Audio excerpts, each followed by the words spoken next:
Hi, my purpose of this video is that this is part 3 of a 4-part series. And part 1 was what led me up to deciding on going for the partial fundoplication surgery.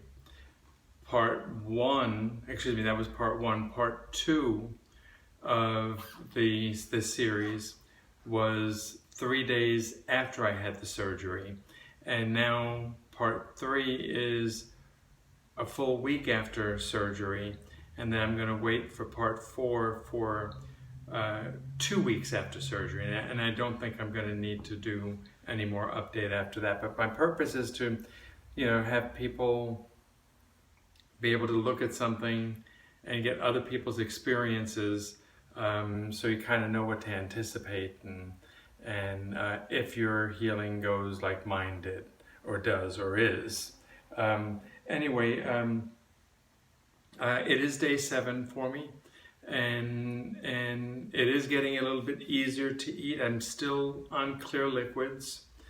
Clear liquids, I have added a few things from the full liquids category.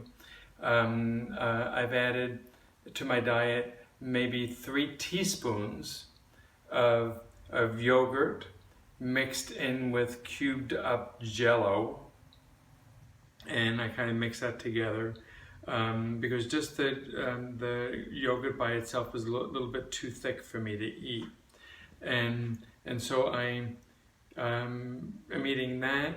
I'm also eating, the cream of wheat. And cream of wheat, I've been adding it to like the broth, just a little bit of it, a little bit of the cream of wheat to the broth. But this morning, I actually wound up having cream of wheat like you would normally have cream of wheat. I cooked it to the full consistency that you would normally have it, and it did well. I had no problem with it, so I'm glad about that. The other thing from the full liquids category that I'm eating is I went out and got the Costco brand of Ensure, and I've got that chocolate drink that gives me protein, calories, and a few other things. So I'm off of the clear liquids diet. Well, I'm actually still in the clear liquids diet, hoping to progress. I just tried some lobster bisque because it's all blended together. It's a little bit too thick for me, so I think I'm gonna have to tonight go with the tomato bisque, maybe watered down a little bit with some broth, but and maybe tomorrow have the lobster bisque. I've been keeping my eye on that thing. Anyway, I do want to talk a little bit about, I got a phone call from my surgeon's office, and they wanted to know how I was doing, and of course everything that I'm going through I think is normal. The one thing I will say is that I've not taken any kind of pain medicines, but I guess I kind of have an aversion for pain meds, or I took the pain meds. I should clarify, I took the pain meds for the 23 hours I was in the hospital. After that, I've taken no pain meds whatsoever, not even a Tylenol. It just kind of scares me, but I think I have a high threshold for pain, so I'm not sure if I'm the best one to judge on that issue. But anyway, I was talking to the surgeon's office about the problem I was having with swallowing things, and so the practical nurse was putting things into perspective for me by saying that they actually had to, my hiatal hernia went above the diaphragm, and so they had to pull the hiatal hernia from where it was above the diaphragm to below the diaphragm, and then they had to sew that up so this way it wouldn't go back into the diaphragm. And then they took my esophagus and they put the endoscope down in me, and because I was developing another stricture, they ballooned that up so that this way it would take care of that stricture that I had.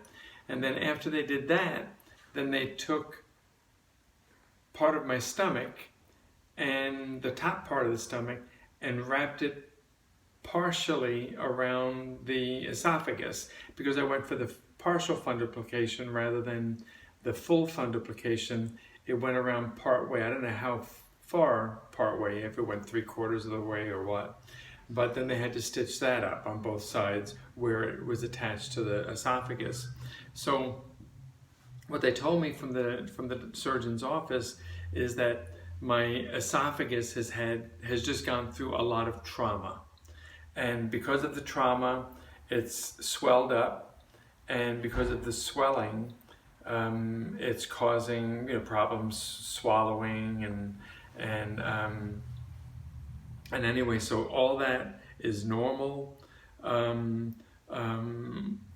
thing that I complained that I did not expect, and I don't know if I talked about this in part 2 or not, but one of the things that happened is that I was getting an extraordinarily high amount of pain in my shoulders, and I still get a little bit, but not as much as I was.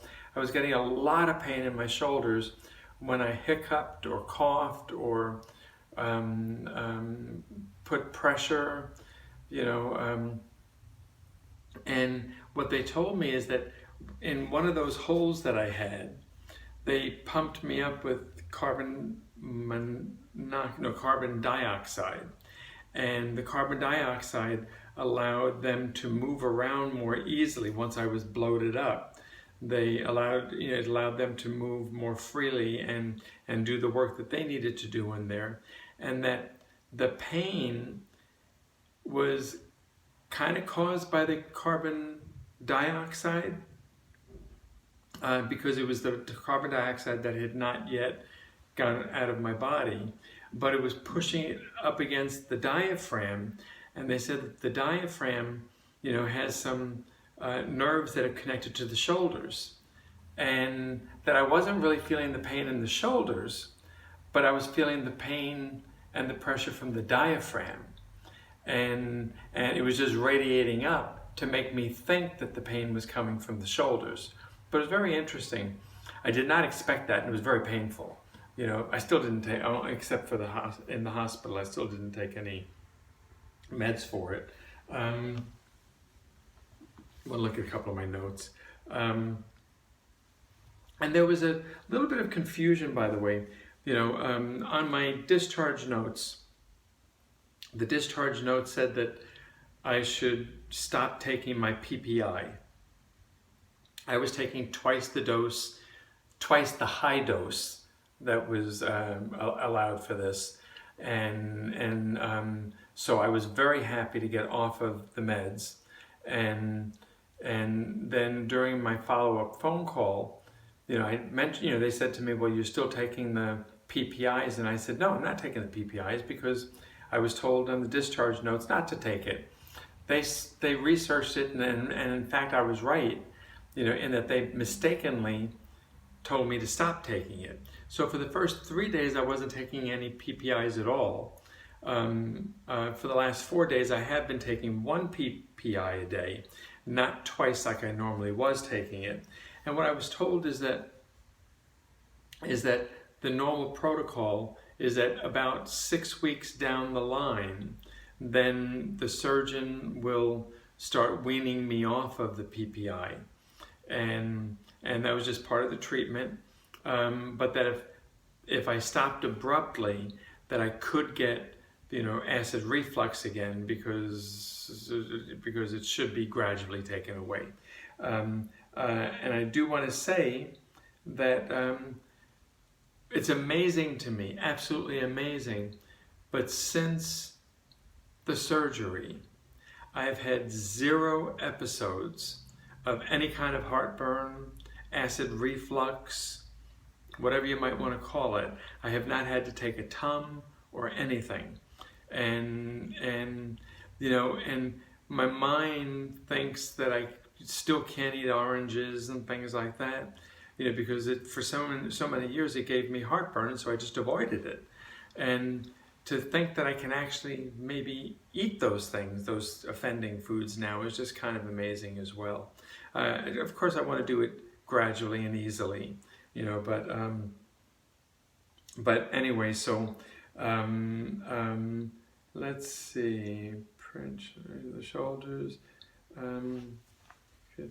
One of the things that was interesting, with the CO2 that was in me, is that when I had pain up here, and it went like a cough or hiccup, and it was a lot of pain, I almost felt like I could smell like a metallic or an industrial smell or something that was emanating from me somehow. And I thought it was my imagination, but it kept happening.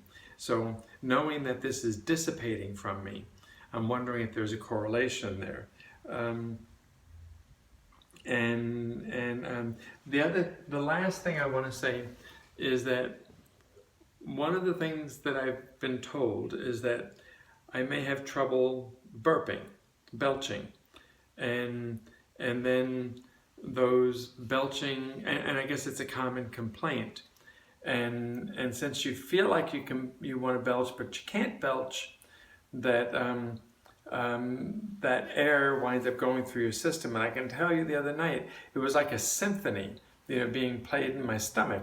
I had like the main percussion section happening over here, and I had most of the orchestra going on over in this section, and then I had the brass section doing its own thing, and it was like really weird with all these sounds going on, and I could feel them. I think it's going to be very interesting. I don't know if this is going to persist, but it's going to be very interesting going to a movie theater, especially a quiet movie, but I love movies, and I still plan on going to movies, but anyway, so big question would be, would I do it again? The answer is yes, as of what I know now. I think, by the time I do part 4, which will be the last part, and then I'll put everything up all at once so you can binge watch if you want. But would I do it again? Yes. Because I'm sleeping better, because I'm not getting up because of the acid reflux or anything. I didn't realize that there was that quality of life as well, but I'm sleeping better. I'm more comfortable not having the GERD. It's just amazing to me that with my 6-pack, how they went in with all those equipment and everything, how they were able to take care of this for me. And I'm just very thankful. They're very thankful for science. And anyway, so next week, at the end of week 2, I'll give you my assessment as of then. But I'm hoping that by then I'm going to be able to be back to a normal diet. I don't know yet, but I hope that that's what's going to happen.